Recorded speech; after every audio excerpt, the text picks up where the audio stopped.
Our world is a constant hum of notifications and noise. We scroll through endless feeds, searching for a quiet moment that never seems to arrive. Marcus Aurelius once wrote that the secret is not to pray for a life without trouble, but for the strength to overcome it. The ancient Roman Stoics discovered this strength in the most unlikely of places. They walked among the crumbled temples and broken forums of their own civilization. These ruins were not just relics of the past, they were a living classroom for the mind. This video will reveal the specific mental techniques they practiced there, principles you can use to build an unshakable calm in the center of your own chaos.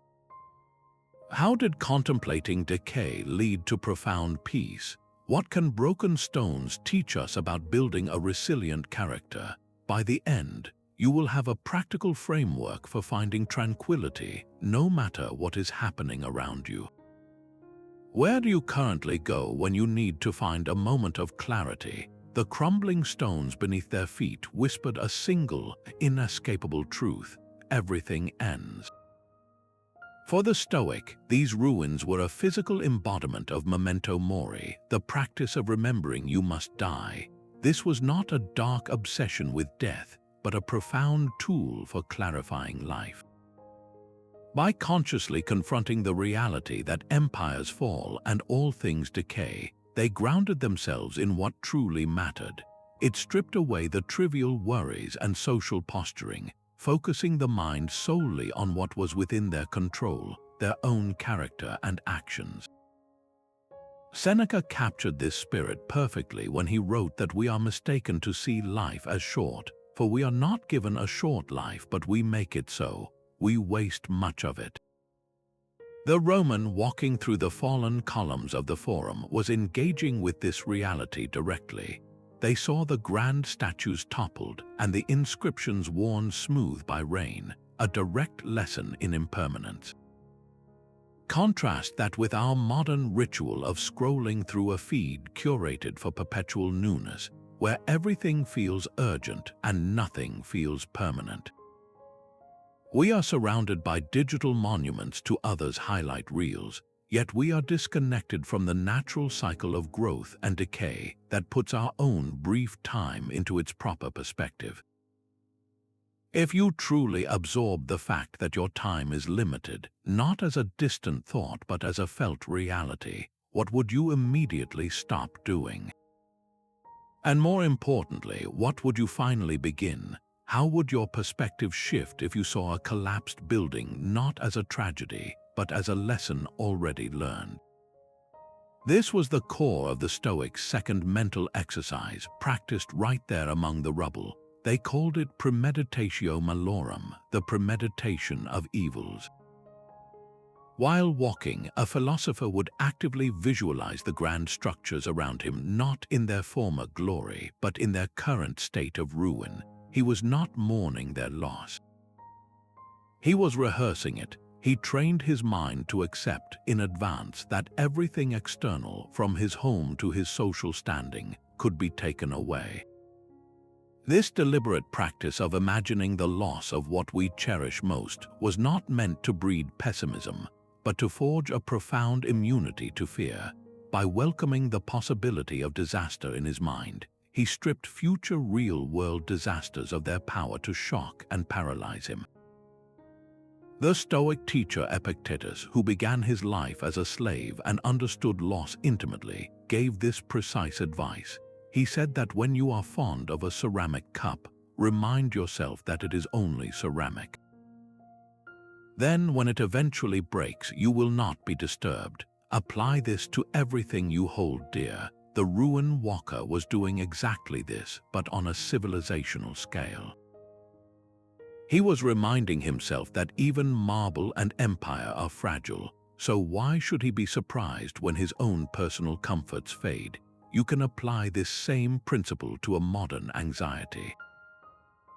Imagine a professional who is terrified of a major project failing. By spending a few minutes genuinely visualizing that failure, not as a catastrophic end but as a manageable event, she confronts her deepest fear. In doing so, she often realizes that even the worst-case scenario is something she could handle. The paralyzing anxiety around the project then loosens its grip, allowing her to focus and perform with clearer, more decisive action. What minor inconvenience quietly worries you today? Perhaps you fear being stuck in traffic and missing an appointment, or your phone breaking right before an important call. For a moment, close your eyes and mentally rehearse that very thing happening. See yourself navigating the situation with calmness, finding an alternative, and accepting the outcome without frustration. This small act of premeditation is a training ground for the soul, building a resilience that prepares you not for a life without trouble, but for a life where trouble cannot throw you off course. A Stoic walking through those ruins did not see a tragedy. He saw an integral part of a larger, beautiful whole. This perspective is the heart of a powerful principle they called Amor Fati, the love of one's fate. It is the radical acceptance of everything that happens, not with resignation, but with an active embrace. The fallen temples and shattered statues were not mistakes in the universe's plan. They were necessary, just as the changing of seasons is necessary. Marcus Aurelius wrote in his private journal, a line meant to steady his own soul, that we must accept everything that the nature of the whole brings. He was not just talking about pleasant events, he was talking about betrayal, illness, loss, and the eventual collapse of his own empire. He was training himself to see every single occurrence, especially the difficult ones, as fuel for his own growth and wisdom. Think of a massive tree falling in an old-growth forest. From the outside, it looks like an end, a destruction of something majestic, but that fallen tree is not a grave. It becomes a nurse log. Its decaying trunk creates a rich bed of soil, providing nutrients and a platform for new saplings to take root. It offers shelter to countless insects and small animals. The destruction of the tree is what allows for an explosion of new life. The Roman ruins were the nurse log of Stoic philosophy. The very chaos of political instability and the visible decay of power is what forced thinkers like Marcus to ask the deepest questions about what truly lasts. The obstacle became the way. This mindset transforms how you interpret your own life. A project failing at work is not just a setback. It is the nurse log that teaches you a crucial lesson about planning or teamwork, a lesson that will make your next venture stronger. A difficult conversation with a loved one, while painful, clears the air and forges a deeper, more honest connection. The Stoic aim was to look at every single event, especially the ones we instinctively label as bad, and say yes to them. To love them for what they are, the raw material for building an unbreakable character. Bring to mind one recent difficulty you faced, something that felt like a personal ruin. Now try to reframe it. See it not as something that happened to you, but as something that happened for you. What did it teach you about your own resilience?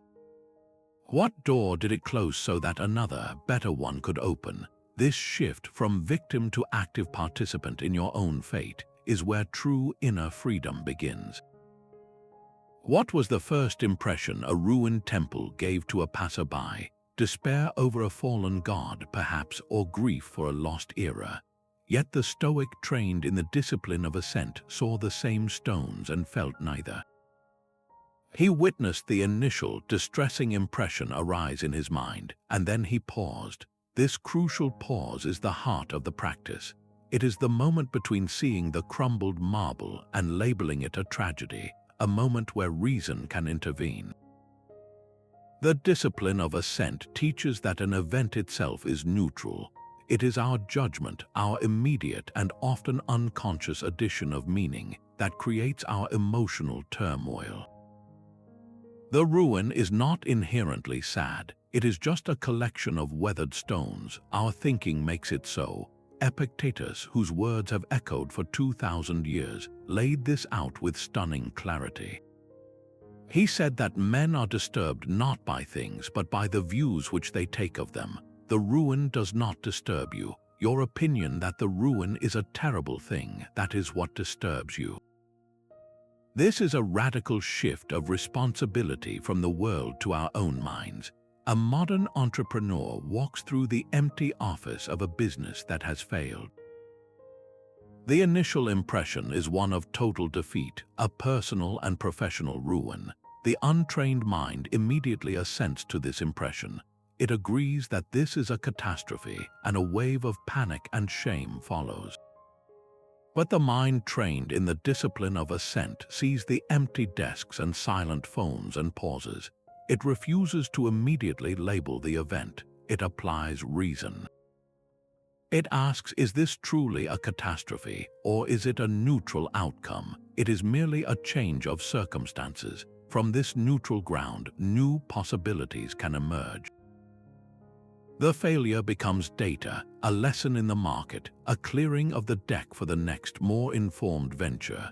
The emotional storm subsides because the judgment that fueled it has been questioned. Think of a time you received a harsh piece of criticism. Your first impression was likely a jolt of anger or hurt. That was the initial, unexamined impression crashing into your mind. How did your life change in the hours and days that followed? If you assented to that impression, if you agreed it was a terrible attack, you probably carried that anger with you, your entire mood soured by one person's words. But what if you had paused? What if you had withheld your assent and instead applied reason, separating the actual words from your judgment of them? Perhaps you would have found a single, useful point buried in the noise, or simply recognized the criticism as another person's opinion and let it pass by without changing your inner weather. That space between event and reaction, that is the fertile ground where your peace is built. Walking directly into the heart of those ruins was a deliberate act of bravery. It was a confrontation with the very essence of fear and uncertainty, a physical rehearsal for the inevitable collapses of a human life. For the Stoic, courage was never about the absence of fear. True courage was the judgment that something else was far more important, the unwavering pursuit of wisdom and virtue, even when everything around you was falling apart. They understood that fear is a reaction, but courage is a decision. Seneca, who witnessed the whims of emperors and the fragility of status, wrote that fortune can take away what is ours, but it cannot take away our virtue or our courage. A man stripped of his wealth and standing was not made lesser in the Stoic view, as long as he retained his integrity and his brave heart.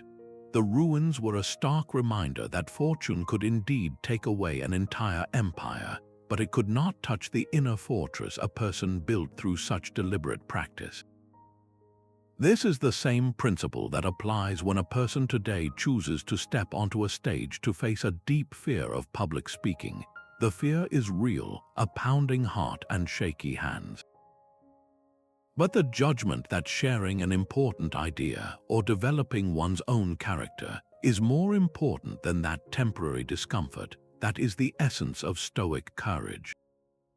The act is not done because it is easy, but because it is necessary for growth. The person who volunteers to lead the meeting or who forces themselves to speak up in a group is building their inner ruin. They are proving to themselves that the fear itself is not the master of their actions. What part of your own life do you find yourself consistently avoiding because of a quiet, nagging fear? Perhaps it is a difficult conversation you keep postponing, or a creative project you are afraid to start because you might fail.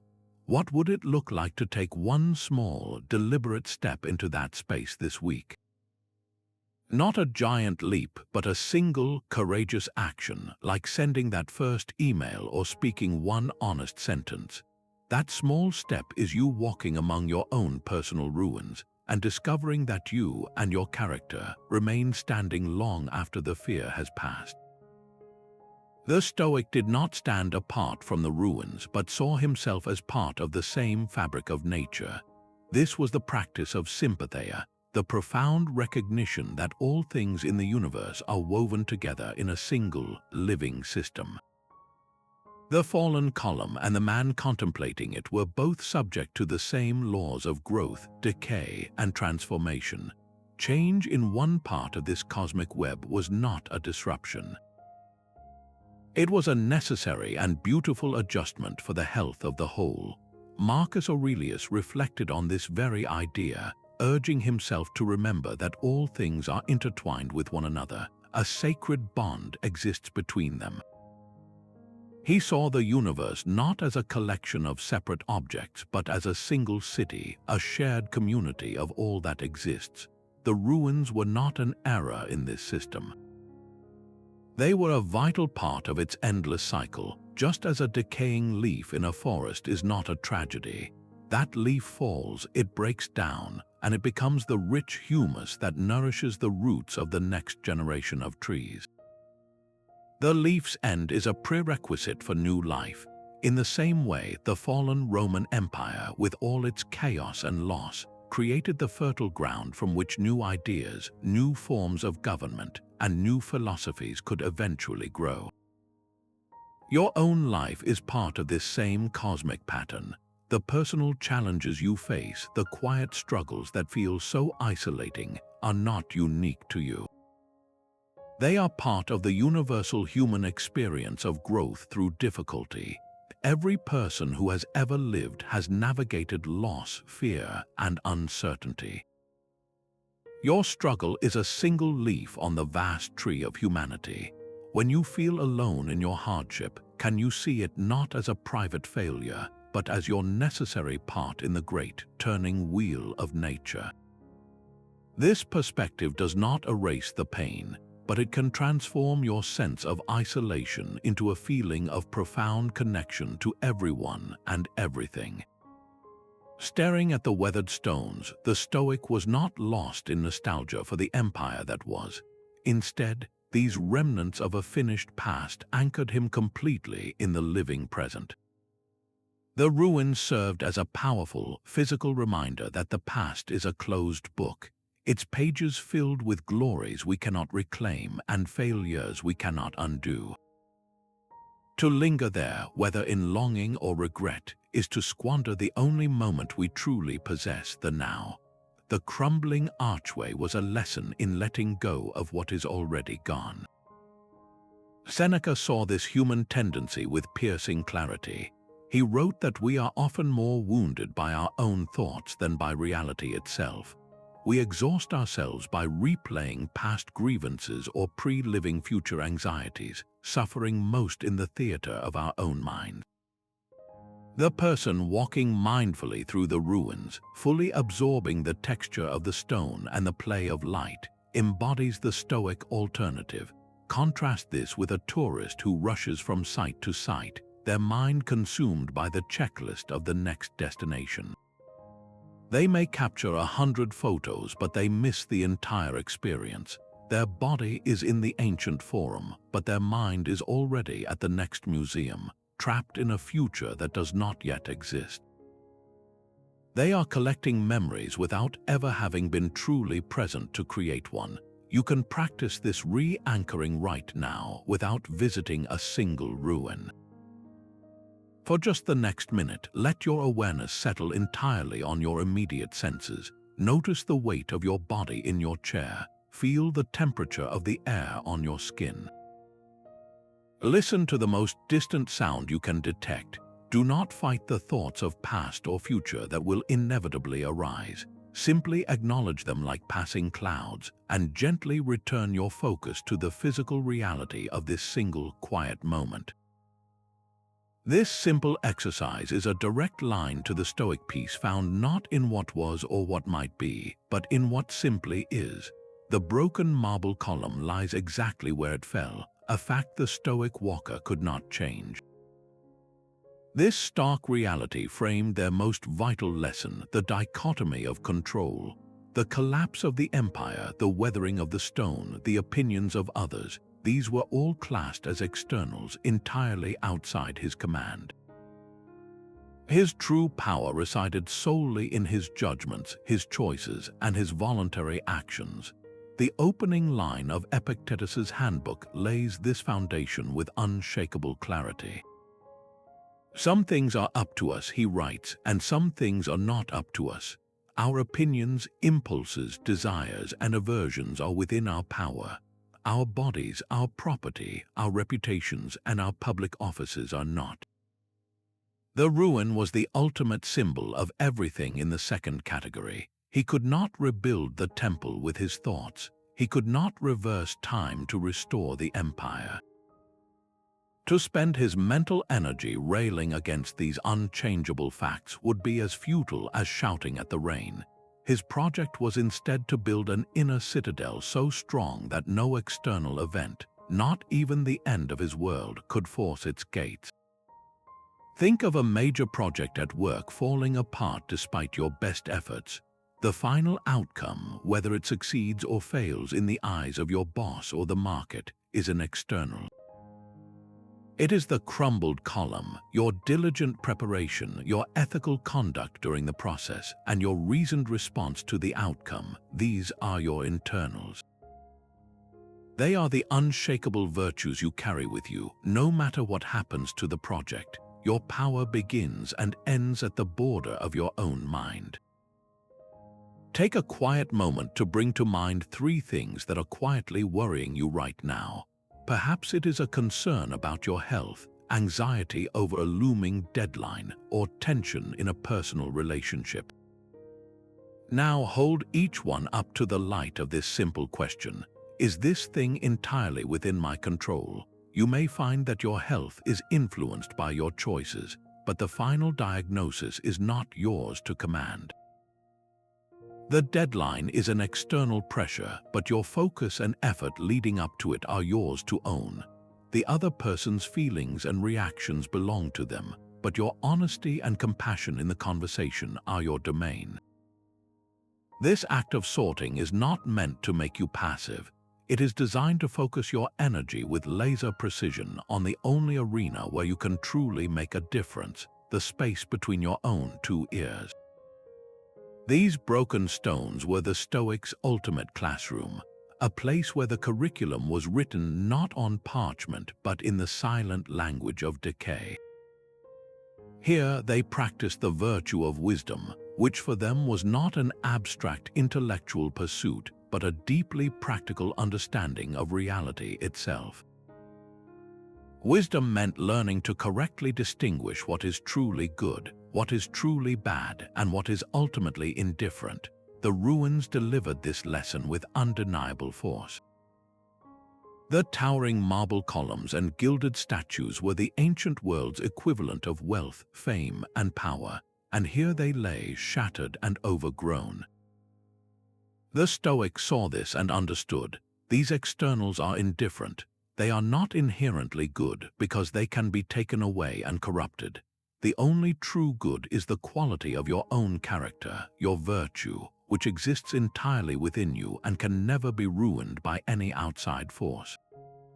The philosopher Musonius Rufus taught that we should learn from every circumstance life presents us. He argued that just as we can get exercise from every kind of physical labor, we can get wisdom from every kind of mental experience.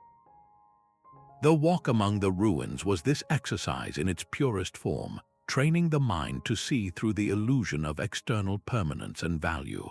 You can apply this same lens to a modern heartbreak. Consider a failed relationship. The untrained mind might dwell in bitterness, replaying grievances and assigning blame, but the mind seeking Stoic wisdom approaches this personal ruin differently. It asks, what did this experience reveal about my own judgments? Did I place my happiness in the indifferent external of another person's affection? What did I learn about my own capacity for communication, for patience, for setting boundaries?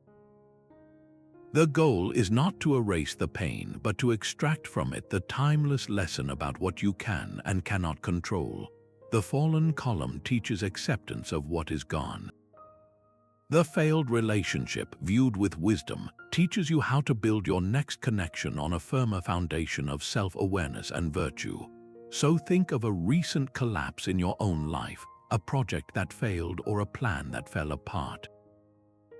Instead of seeing only the rubble, ask yourself the Stoic question: what practical wisdom did this ruin impart? What did it teach you about your own resilience, your priorities, or your understanding of what truly holds value? The answer is not a scar. It is a tool you now carry forward, ready for whatever comes next. Choosing to walk among the ruins was a deliberate act of training, a self-imposed hardship for the soul. Why seek out such a bleak environment? The Stoics called this practice voluntary discomfort. It was their method for building a resilience so deep that when life's inevitable hardships arrived uninvited, they would find a mind already prepared. By willingly facing the harsh reality of decay, they inoculated themselves against the shock of future loss. This was not about punishing themselves, but about forging an inner strength that no external circumstance could break. Seneca championed this idea in his letters, advising his friend Lucilius to set aside a certain number of days each month to live on the most frugal and cheap food.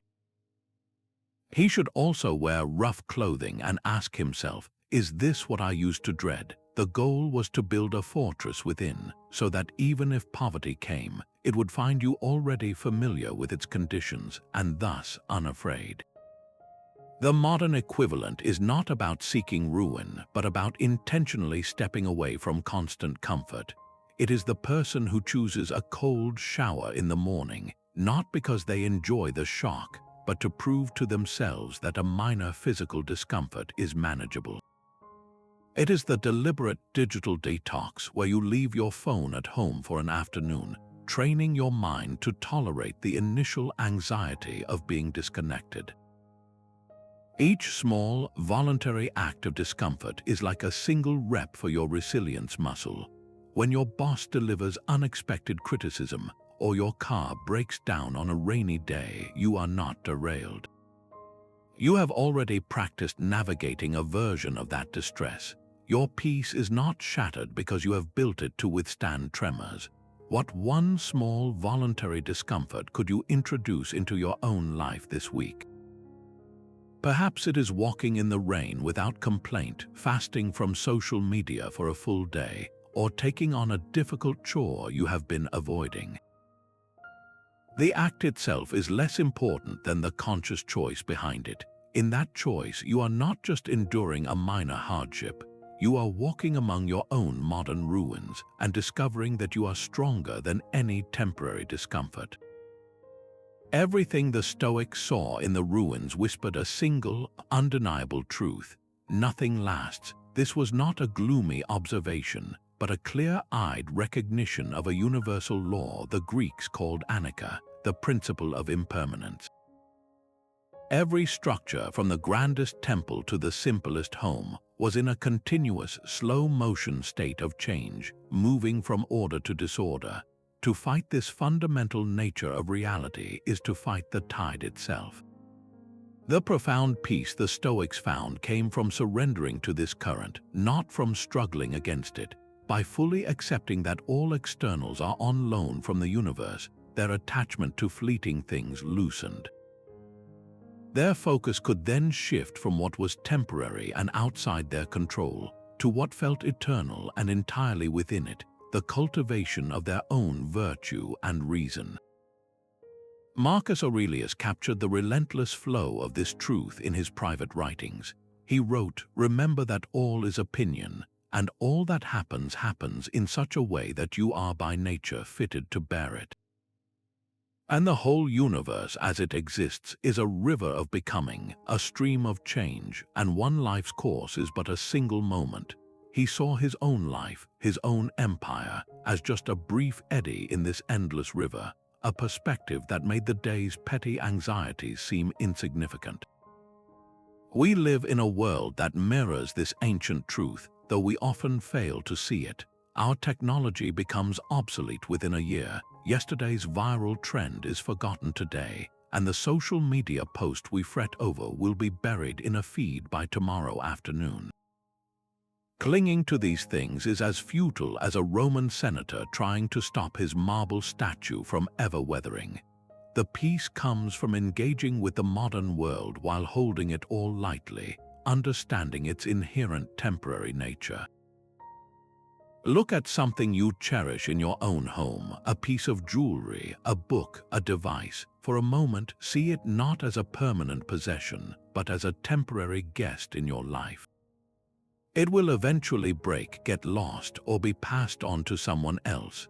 This is not a reason for sadness, but for a deeper, more mindful appreciation of it right now. You can enjoy its presence without the underlying fear of its eventual absence. This subtle shift from ownership to stewardship is the key to a lighter heart, freeing you to value the experience of having it without being enslaved by the need to keep it forever. How does one remain calm while walking through the rubble of a once great civilization? The answer lies in the Stoic principle of equanimity, a state of even-mindedness that remains unshaken by the shifting tides of fortune. For the philosopher among the ruins, this was not a cold indifference but a profound inner stability. He trained himself to view the crumbled monuments not as a cause for despair, nor to remember their past glory with a surge of pride. Both reactions would have been errors because both placed his inner peace at the mercy of something outside his control, a pile of stones. True equanimity is born from judging every event through the single lens of virtue. Is this situation an opportunity to act with courage, justice, or wisdom?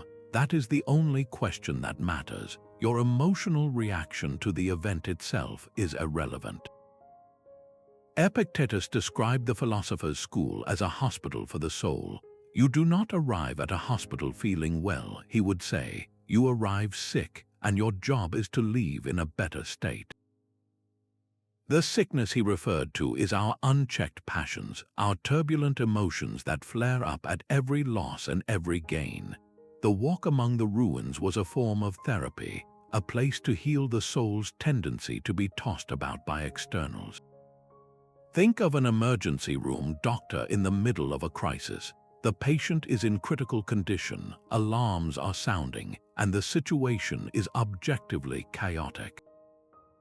The doctor who panics becomes part of the problem. The doctor who cultivates a calm, focused mind, who assesses the facts without being swept away by fear, is the one who makes the life-saving decisions. This is equanimity in action. It is not that the doctor does not care. It is that her care is channeled into effective action, not wasted on emotional turbulence. She sees the crisis not as a personal tragedy in that moment, but as a set of problems to be solved with skill and reason.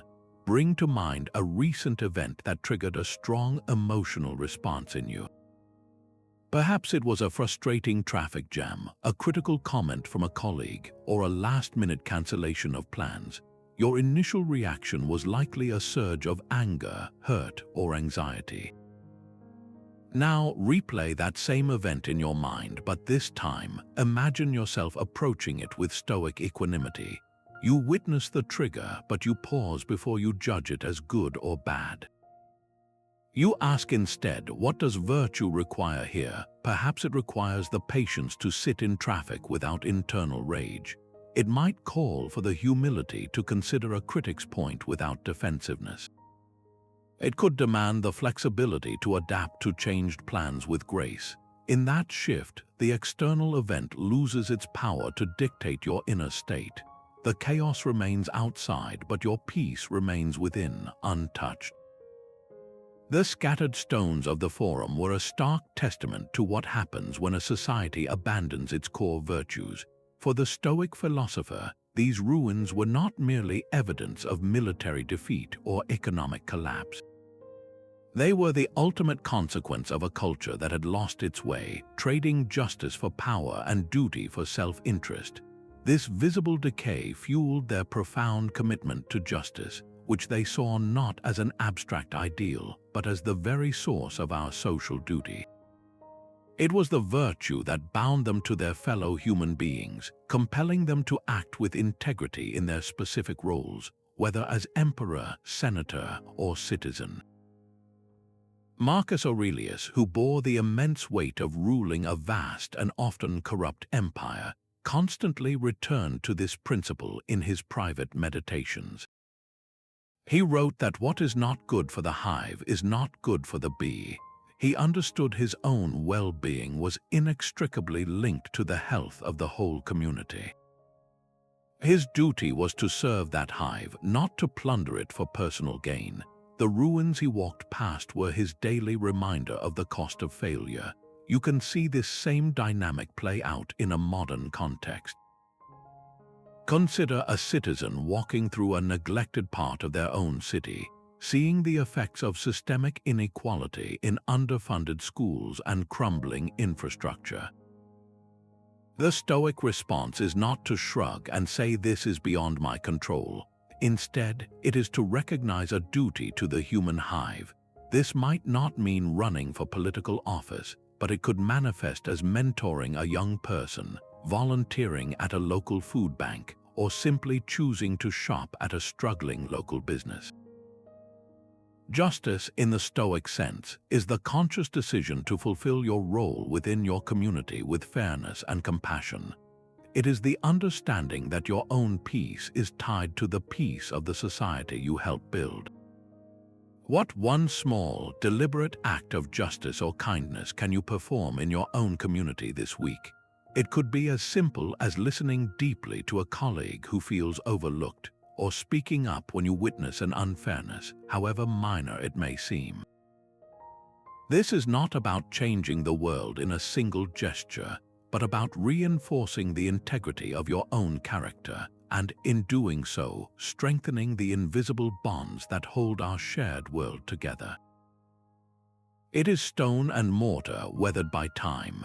This simple, unadorned fact is where the Stoic practice of objective judgment begins. Standing before the ruins, the philosopher did not see a tragedy or a lost paradise. He saw precisely what was there, a collection of physical objects subject to natural laws. This is the discipline of stripping away the story we tell ourselves about an event, to see the event itself in its pure, factual state. Our minds instinctively layer every perception with judgment. We label things as terrible or wonderful, good or bad, based entirely on how they affect our desires and aversions. Objective judgment is the skill of pausing that automatic process, of wiping the lens of perception clean to see what is actually in front of you. Marcus Aurelius gave himself this exact command in his private journal. He wrote, "Strip away the legend encrusting it." He was reminding himself to see past the reputation, the history, the emotional weight attached to any person, object, or situation, and to perceive the thing itself bare and simple.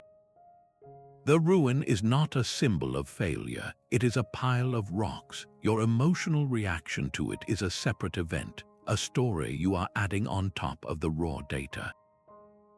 This mental separation is the first and most critical step toward a rational, virtuous response. Think of receiving a harsh performance review at work. The untrained mind immediately adds the legend. It encrusts the feedback with stories of personal failure, unfairness, and future doom. The emotional storm that follows is a reaction to that story, not to the words on the page. But a mind practicing objective judgment receives the same document and sees it for what it is, a collection of typed words conveying information. It strips away the legend of attack and insult. It sees data. Some of that data may be inaccurate, some of it may be valid. The objective view allows you to sort the useful from the useless without the interference of wounded pride or defensive anger. You can then respond from a place of clarity, addressing the factual points raised rather than reacting to the emotional noise. What current challenge is quietly dominating your thoughts? For a moment, describe it to yourself in the barest, most objective terms possible. If you are anxious about a financial bill, do not say, "I am terrified I will not be able to pay this." State the facts. An invoice for a specific amount is due on a specific date. If you are stressed about a difficult conversation, strip away the legend of conflict and drama. Say instead, "I need to communicate a particular set of facts to another person," and listen to their response. This act of objective description does not make the challenge disappear, but it does drain it of its emotional poison. It transforms a looming monster in your mind back into a manageable set of circumstances, a pile of stones you can begin to sort through, one by one. The Stoic walked among the ruins to prove a single, radical point. Their peace did not depend on the buildings standing around them. The crumbled marble was the ultimate symbol of everything outside their control, every external source of comfort or status that fortune could give and just as easily take away. This physical confrontation with loss was a test of their self-sufficiency, a virtue the Greeks called autarkeia. For the Stoic, this did not mean a lonely isolation or a rejection of the world. It meant finding a source of contentment so deep and so internal that no shift in external circumstances could ever drain it. This wellspring was their own capacity for virtue and reason, the only goods that are truly their own. Epictetus, who knew the sting of external loss from his years in slavery, framed this inner citadel in terms of absolute invincibility. He said that the person who finds their good within their own will and their own reasoned choice can never be harmed by anyone. No tyrant can lock up your character. No market crash can bankrupt your integrity. This is the core of Stoic self-sufficiency. It is the realization that you already possess everything you need to be at peace, right here within your own mind. Contrast this with a common modern experience. Think of someone who saves all year for a luxurious vacation, believing that 2 weeks on a perfect beach will finally bring them the happiness they crave. And for a short while it does. The sun is warm, the drinks are cold, and the scenery is stunning. But then they return home. The flight is delayed, the email inbox is overflowing, and the gray Monday morning feels like a prison sentence. Their happiness, dependent entirely on the external environment of the vacation, evaporates the moment that environment changes. The Stoic aims for a different kind of peace, one that is portable. This person could be sitting in the same stressful office or standing in the same long line, yet their inner weather remains calm. They have done the work of cultivating contentment from within, through the reasoned management of their desires and the consistent practice of their virtues. Their happiness is not a destination they travel to. It is a quality of their own character they carry with them everywhere. So take a quiet moment and ask yourself this. What are 3 sources of your happiness that are entirely internal and within your control? Perhaps it is the satisfaction of acting with integrity on a difficult day. It could be the quiet pride you feel after learning something new. Maybe it is the simple, steady joy of directing your focus with purpose. These are the unruinable pillars of your inner citadel. This is where Stoic acceptance diverges completely from passive resignation. Resignation is a surrender, a giving up. Acceptance is an active, clear-eyed choice to stop arguing with reality. The philosopher walking through the ruins was not shrugging his shoulders in defeat at the fallen empire. He was nodding in understanding, aligning his mind with the undeniable truth of what already existed. Fighting against what is like trying to push a river upstream. It creates a torrent of inner resistance and emotional exhaustion, while the river continues to flow exactly as it must. Acceptance is the act of putting down the oars and allowing your boat to float with the current, so you can begin to steer effectively. Epictetus offered a perfect metaphor for this self-inflicted struggle. He said that when you are frustrated with a situation, you are like a person who bumps into a rock in the dark and curses it for being in your way, but the rock is just being a rock. Your frustration comes from your own surprise, your own unmet expectation that the path should be clear. The ruin is just a ruin. Your suffering begins only when you demand that it be a palace again. Think about the last time you were stuck in an unexpected traffic jam. The passive, resigned person sinks into apathy, feeling like a victim of circumstance.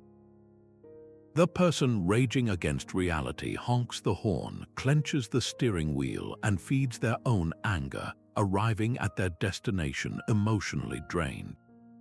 The person practicing Stoic acceptance takes a different path. They acknowledge the reality, this jam is here and I cannot make it disappear. They then redirect their energy to what is within their control in that moment. They might choose to listen to an audiobook, use the time to make a necessary phone call, or simply observe their surroundings with curiosity. The external circumstance is identical for all three, but the inner experience is worlds apart. Acceptance conserves your precious mental energy for the things you can actually influence. Bring to mind one unchangeable circumstance in your own life. It might be a physical limitation, a past mistake you cannot undo, or a personality trait in someone close to you that you find difficult. For just one day, make a conscious experiment. Every time your mind begins to fight against this reality, to wish it were different, gently guide your thoughts back to a simple phrase: it is what it is. Do not say it with sighing resignation, but with the firm, rational acknowledgement of a Stoic facing a ruin. See if this simple act of mental alignment does not, in itself, begin to create a small pocket of quiet peace within the chaos. The gilded statues were not merely toppled, they were stripped of their gold leaf. This visible scarcity was a brutal teacher of temperance, the virtue of self-restraint and moderation. Where others saw a fallen empire, the Stoics saw the inevitable result of insatiable desire. The ruins stood as a silent accusation against the decadence and overreach that hollowed out the state from within. Temperance for the Stoic was not about denying oneself pleasure, but about mastering the endless hunger for more. It was the rational control over desires and aversions, the understanding that true wealth is wanting what you already have. Seneca, who moved through the heart of Roman luxury, saw its corrosive effects clearly. He wrote that it is not the man who has too little, but the man who craves more who is poor. He argued that a simple life is not a life of deprivation, but one of freedom from the constant anxiety of acquisition and loss. The philosopher walking past the plundered monuments saw the ultimate endpoint of a culture that valued external show over internal strength. The relentless pursuit of more palaces, more conquests, more gold had not fortified the empire, it had made it brittle. The same dynamic plays out in our own lives, though the currency has changed. Our modern forums are the endless scroll of social media and targeted ads, a landscape designed to manufacture desire. We are encouraged to crave the next upgrade, the newest fashion, the larger home, convinced that these things will finally bring us contentment. This cycle of wanting and acquiring is a treadmill, and it leads to a different kind of ruin, one of chronic dissatisfaction and mental clutter. The peace that temperance offers is the quiet that arrives when you step off that treadmill. It is the profound relief of deciding that you have enough, that you are enough. It is the space that opens up when you stop chasing what you do not have and start appreciating what you do. This is not a call to poverty, but to a conscious sufficiency. Where in your own life does the whisper for more become a roar? Is it in your spending, constantly adding to a closet or a gadget collection that already satisfies your needs? Is it in your schedule, cramming in one more commitment, one more obligation, until there is no room left to breathe? Or is it in your consumption, whether of food, information, or entertainment, numbing yourself with excess? Choose just one of these areas. For 1 week, practice a deliberate act of moderation. If it is spending, impose a brief pause before any non-essential purchase. If it is your schedule, protect one evening as sacred, empty time. If it is consumption, choose 1 hour of silence over noise. This small, voluntary restraint is your walk among the modern ruins. It is your direct experience of a profound truth, that less can indeed be more, and that within the empty space you create, a deeper peace has room to grow. From this cosmic vantage point, your personal struggles lose their sharp edges. The Stoics called this mental exercise the view from above, a deliberate meditation meant to shrink our anxieties down to their true size. By imagining ourselves looking down from a great height, we see our lives and our problems as just one small part of a vast, interconnected whole. The bustling forum and its grand dramas become a tiny, silent patch of stone. This perspective does not make our lives meaningless. Instead, it frames them properly, revealing how the achievements and failures we agonize over are fleeting moments in a much larger story. Marcus Aurelius practiced this constantly, reminding himself to frequently contemplate the swiftness with which all things vanish. He would think of the endless expanse of time behind him and the infinite future ahead, and then see the briefness of his own life. He was not belittling his own existence, but placing it within the cosmic context, a practice that dissolved his daily irritations and fears. You can apply this same shift in perspective to a modern source of stress. Imagine you are overwhelmed by a high-pressure project at work, feeling like everything hinges on its success. Now, pull the camera back in your mind. See yourself in that office from the perspective of your entire life. Then, pull back further, seeing your city as a map, your country as a shape, the planet as a blue marble in the vast, dark silence of space. From that galactic view, does the outcome of that single project still feel like a catastrophic event, or does it look more like a single, small wave on a very large ocean? This is not to say your work does not matter. It is to realize that your peace should not be held hostage by it. Take your most pressing worry right now and perform this simple experiment. Close your eyes and visualize that concern as it exists today, with all its immediate weight and urgency. Now, imagine yourself looking back at this same moment from a distance of 10 years. How much of its power remains? What other, more significant events will have shaped your life in that decade? The problem itself may not vanish, but the panic surrounding it often does, leaving behind a quieter, more manageable clarity. Some Stoics saw a divine blueprint in the very cracks of the fallen marble. They looked upon the ruins and did not see the random wreckage of chance, but the intricate work of a rational universe, a principle they called the logos or Providence.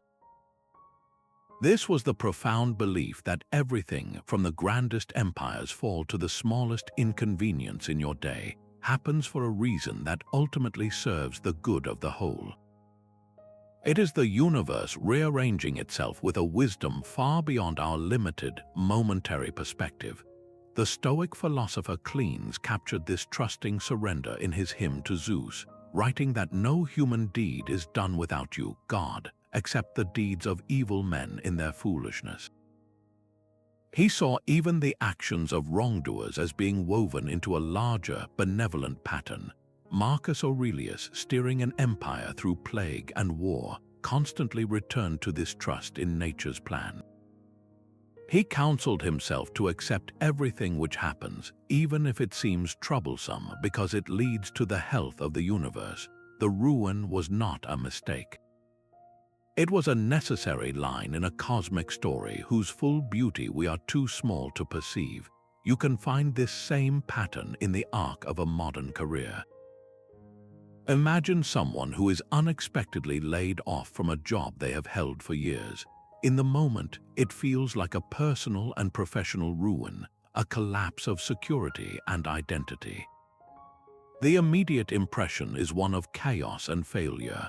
But what if a year later, that same person is running their own successful business, something they never would have attempted without that push into the unknown?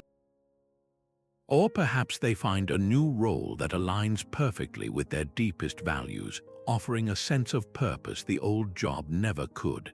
The layoff, seen through the lens of Providence, was not a punishment. It was a brutal but necessary redirection, a closing of one door so that a more authentic one could be forced open. The universe, in its vast intelligence, was making a correction. Can you recall a past difficulty that felt overwhelming at the time? A personal ruin you were sure you would never overcome? Now, with the clarity of hindsight, trace the threads that led from that collapse. Did it break you out of a comfortable but stagnant situation? Did it teach you a strength you did not know you possessed? Did it inadvertently steer you toward a person or a path you now cannot imagine your life without? That difficult event was not an error in your story. It was a crucial, if painful, chapter that the universe wrote to bring you closer to the person you were meant to become. The Stoic did not wander into the ruins by accident. Each step was a deliberate act of philosophy, a movement with clear intention. This was the principle of purposeful action, the understanding that virtue is not a vague ideal but something practiced in the texture of everyday life, in how you choose to walk through a broken forum or through your own living room. Epictetus laid down the rule for this mindful engagement. He instructed his students that they must have their principles ready, like a box of tools, and whatever they encounter, they must be able to say, "Bring me what you will, for I have the means to handle it." The walk among the ruins was not a passive sightseeing trip. It was the active application of those tools, a training session for the soul where the principles of acceptance, courage, and objective judgment were tested against the unyielding reality of decay. The purpose was not to change the ruins, but to allow the ruins to change him, to forge a character so resilient that no external chaos could disrupt its inner mission. Compare this to our modern rituals. One person takes a walk through a park, their senses fully alive to the rustle of leaves and the chill of the air, their mind present and reflective. This is a purposeful action. Another person scrolls endlessly through a digital feed, their thumb moving on autopilot, their mind numb and passive, absorbing information without any conscious aim. This is action without purpose, a dissipation of energy that leaves the spirit feeling hollow and scattered. The physical act may look similar, a body in motion, but the inner experience is a world apart. One builds a focused and resilient mind, the other fragments it. Tomorrow, choose one routine activity you normally perform on autopilot. It could be your morning commute, washing the dishes, or even drinking your first cup of coffee. For just those few minutes, perform that action with the full, purposeful awareness of a Stoic walking among ruins. Feel the steering wheel in your hands, notice the warmth of the water on your skin, savor the taste and aroma of the coffee. Do not let your mind drift to yesterday's worries or tomorrow's tasks. Anchor it entirely in the intention of the present moment. This small, deliberate act is your first step in transforming everyday life from a series of distractions into a continuous practice of building an unshakable self. The ultimate lesson of the ruins was not about death, but about the resilience of the human spirit. This was the final, synthesizing virtue that all the others served to build, the ability to endure hardship without being defeated by it. Stoic resilience is not a rigid, unyielding strength that shatters under pressure. It is the capacity to bend without breaking, to absorb the shock of chaos and use reason to spring back, wiser and more grounded than before. An ancient fable captures this perfectly, contrasting the mighty oak and the humble reed in a great storm. the oak stands rigid, trusting in its power, and is torn from the earth by the wind. The reed, flexible and yielding, bends low to the ground and survives the very same gale. The Stoic aimed to be the reed, finding strength not in resistance, but in a wise and purposeful flexibility. This is the resilience of a modern entrepreneur whose first business fails, and then whose second venture stumbles. With each collapse, she does not see a final verdict on her worth. She sees data. She learns about market timing, about team building, about her own blind spots. She bends her strategy without breaking her spirit, and that adaptive perseverance is what ultimately leads to a venture that stands not on brittle pride, but on the solid foundation of lessons learned from every failure. Think back on a challenge you have already overcome, a personal storm you have weathered. It might have been a period of financial strain, a heartbreak, or a professional setback. For a moment, do not focus on the pain of that time, but on the qualities it forced you to develop. Perhaps you discovered a patience you did not know you had, a creativity in problem solving, or a quiet determination that surprised you. That is your proof of resilience. Acknowledge that strength within you, not as a relic of the past, but as a living tool, ready for whatever comes next. A Stoic could feel a genuine sense of gratitude for the very fallen columns that surrounded him.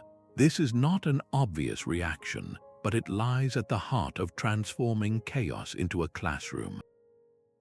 The practice of gratitude for the Stoic was a deliberate tool to anchor the mind in what is present and good, reframing every circumstance as an opportunity. The ruins were not a loss to be mourned. They were a gift that offered the profound good of a clear, undeniable lesson in impermanence and resilience. Marcus Aurelius began his days with this exact mental ritual, listing out loud the things he was grateful for. He would give thanks for the opportunity to practice virtue, and remarkably, even for the difficult people and obstacles he would likely face. He wrote that the stumbling block becomes our way forward, and the obstacle itself becomes the raw material for our own growth. You can integrate this into your own life by finding a point of gratitude for a difficult person you encounter. Perhaps a demanding colleague is not merely a source of stress, but a rigorous trainer for your own patience and emotional control. A project that failed spectacularly is not just a mark of shame, but the very event that taught you a crucial lesson in humility and thoroughness, a lesson that will prevent a much larger failure in the future. This reframing is an active choice, a way of gathering the scattered stones of your experience and using them to build a stronger foundation for your character. Take a moment now and find a quiet space to write down 3 specific things you can feel grateful for that emerged directly from a recent difficult situation. The first thing that comes to mind might be the most challenging, but push through the resistance. Perhaps a period of illness taught you to appreciate your health in a whole new way. A financial setback might have forced you to discover a hidden creativity and resourcefulness you never knew you possessed. Writing these down moves the concept from an abstract idea to a lived truth, solidifying the understanding that even in the heart of the ruin, there is always a gift waiting to be acknowledged. The only true fortress was the one the Stoic built within his own mind, a citadel stronger than any wall of stone that could ever be razed or toppled. While the marble of the Forum lay in pieces around him, this inner stronghold remained unassailable. This is the heart of the Stoic promise, the inner citadel that is not a place but the very core of your character, constructed brick by brick from your virtues.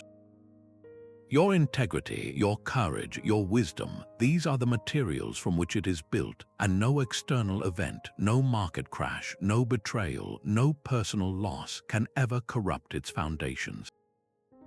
Marcus Aurelius, the emperor who held more power than almost any man of his age, constantly spoke of retreating into this personal sanctuary. He wrote that you have the power to retire into yourself whenever you desire, and that nowhere can a person find a more peaceful and untroubled retreat than in his own soul. This was not an escape from reality, but a return to the only reality he could truly command. Consider a modern leader whose company is engulfed in scandal, with colleagues cutting corners and ethical lines blurring all around them. The person whose inner citadel is strong does not join the chorus of excuses or compromise their principles for temporary gain. They hold fast to their core values of honesty and fairness, even if it costs them a promotion or popularity. Their peace does not depend on the company's stock price, but on the unshakable knowledge that they acted with integrity when it mattered most. Their external world may be in chaos, but the fortress within remains calm and impenetrable. So what are the foundations of your own inner citadel? If everything outside of you were to fall away, your job, your social status, your possessions, what core values would you find standing at the center of your being? Is it your honesty, your compassion for others, your relentless curiosity, or your commitment to justice? Identify those few, simple principles. They are the bedrock upon which an unshakable peace is built, a peace that no ruin can ever touch. The philosopher's duty is to see the world as a scientist views raw data, stripped of all personal interpretation. This is the principle of unbiased observation, a commitment to perceiving events not through the filter of our hopes and fears, but as they truly are. A ruin is not a personal omen of your own failure. It is a collection of stones arranged by time and circumstance. The suffering begins the moment we layer a story on top of that neutral fact, convincing ourselves that the crumbling stones are a reflection of our crumbling life. Epictetus offered a powerful tool for this, describing every situation as having two handles. One handle is the objective fact of what happened. The other is the heavy, cumbersome handle of our emotional judgment about it. We always have the choice of which handle to pick up. If your partner is late for dinner, the fact handle is simply that they are not here at the agreed time. The judgment handle is the story you might tell yourself, that they are irresponsible or that they do not value your time. Grabbing the first handle allows you to respond with clarity, perhaps sending a calm text to check in. Grabbing the second handle guarantees you will spend the next 30 minutes stewing in resentment, constructing a narrative of disrespect before they have even arrived. The freedom of unbiased observation lies in this separation. The event itself is one thing. Your running commentary about the event is something else entirely, and that commentary is the source of nearly all your inner turmoil. For the next hour, can you conduct a simple experiment? Become a silent witness to your own mind. Notice your thoughts as they arise, but do not follow them down their familiar, winding paths. Observe your surroundings, the light in the room, the sounds in the distance, without labeling them pleasant or annoying. Simply see and simply hear. In that quiet space between the event and your story about it, you will find the same profound peace the Stoics discovered among the silent ruins. What remains when the marble and gold are gone? Only the record of one's character. The fallen empire was a stark testament to a truth the Stoics held sacred. An external collapse on such a grand scale was almost always preceded by an internal one, a slow erosion of integrity among its people and leaders. For the individual Stoic, integrity was not just one virtue among many. It was the very bedrock of a virtuous life, the unwavering alignment between your actions and your deepest principles. No matter what you profess to believe, your true character is revealed in the choices you make when no one is watching. Seneca captured the profound peace that comes from this alignment when he wrote that a good conscience is a continuous festival. It is a celebration that requires no external approval, no grand monument. It is the inner quiet you carry with you, a festival of the soul that continues regardless of the chaos swirling outside. You can see this principle in a modern business that chooses to invest in sustainable materials, even when it is more costly, or that honors its warranties without question. These are not just marketing decisions, they are acts of integrity that build a reputation more durable than any advertising campaign. This company is building with the granite of character, not the sandstone of expediency. Its legacy will be one of trust, a resource that never depletes, so look back on your own actions over the last week. In your conversations, your work, your private decisions, how many of them were in perfect alignment with the person you truly believe you should be? Where did you compromise a small principle for a small convenience? This honest reflection is not about self-judgment, but about calibration. It is how you ensure that the legacy you are building, stone by stone, is one that will stand long after all the temporary gold has faded away. A stark landscape of broken pillars and empty foundations offered a visual simplicity that mirrored the ultimate goal for the Stoic mind. Surrounded by this world stripped of all non-essentials, the philosopher was compelled to do the same internally, clearing away the mental clutter of opinion, desire, and fear. This was the practice of achieving radical mental clarity by reducing everything to its fundamental, objective truth. Marcus Aurelius constantly drilled this into his own thinking, writing in his private journal that you must strip away the legend that encrusts an object. See the vase not as a precious heirloom, but as baked clay. See the expensive robe as sheep's hair dyed with the blood of a shellfish.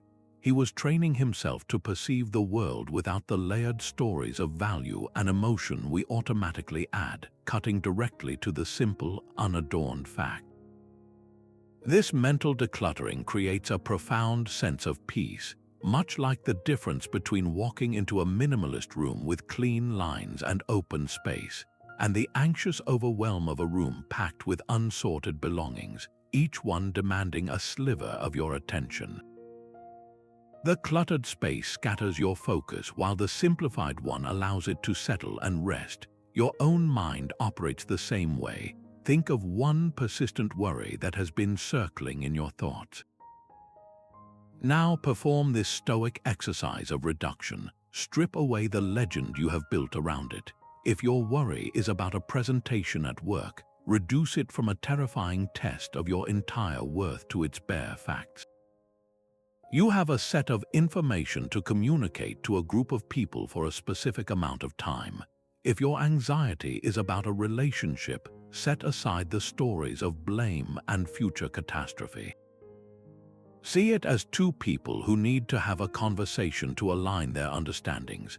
By mentally decluttering the situation down to its objective components, you drain it of its emotional power and see the path forward with a new and startling clarity.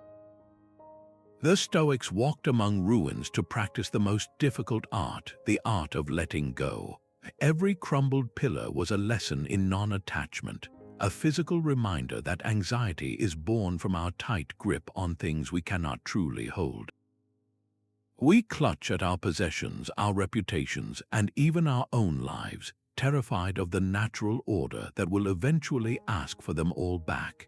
This clinging is the source of our inner chaos, a constant struggle against the current of reality. True freedom, they discovered, is not in possessing more, but in needing less. It is the profound liberation that arrives when you open your hands and let the world be as it is. Epictetus gave this principle its most elegant form. He said, "Do not seek to have events happen as you want, but instead wish them to happen as they do happen, and your life will go well." This is not a call to apathy, but to a radical alignment with the flow of existence. You stop fighting the river and begin to float with it, steering your boat with reason instead of exhausting yourself by trying to push the water upstream. We see a modern version of this struggle in the constant burden of digital hoarding. Our phones and clouds are filled with thousands of unread emails, tens of thousands of photos we never look at, and endless files we are afraid to delete. This digital clutter creates a low hum of anxiety, a feeling of being perpetually behind and overwhelmed. The peace that comes from a deliberate digital minimalism is a direct echo of the Stoic walk. It is the quiet satisfaction of unsubscribing from 100 newsletters, of deleting old apps, of archiving all but the most essential photos. Each deletion is a small act of letting go, a declaration that your peace is more valuable than the phantom need to hold onto every byte of data. What is the one thing you are ready to practice letting go of today? It might be a physical object crowding your space, a long-held grudge weighing on your heart, or even a rigid belief about how your life is supposed to unfold. Name it quietly to yourself, then take one small, symbolic step toward that release. That single act is you walking among your own ruins, discovering that on the other side of letting go lies not emptiness, but a vast and quiet freedom. The Roman ruins stand silent, a testament to a journey that began with the simple act of walking among them. This was never a path of escape, but one of profound confrontation. We have traveled from the stark reminder of our own mortality in Memento Mori to the liberating focus of the dichotomy of control. We have practiced the radical acceptance of Amor Fati, learning to love our fate no matter its form. And through it all, we have forged an inner resilience, an unshakable character that does not depend on the buildings left standing around us. True peace is not a life without chaos and decay. It is the strength you build within to meet them with wisdom and virtue. Marcus Aurelius left us with a final, crystallizing thought to carry forward. He wrote, "The universe is change, our life is what our thoughts make it. Your world, with all its noise and demand, is in a constant state of flux, just like that ancient forum. Your peace is found in the quality of your thoughts about it. So look now at the quiet ruins in your own life, the challenges that feel like personal collapses. See them not as enemies to be feared, but as your most demanding and honest teachers. They are your forum, your classroom, your chance to practice. If this path toward a calmer, more resilient mind resonates with you, consider subscribing for more practical Stoic wisdom. And we would be honored to hear from you. What is one insight you are taking from these ancient walks? Share your thoughts in the comments below, and let us continue this conversation, building a community dedicated to the timeless art of living well.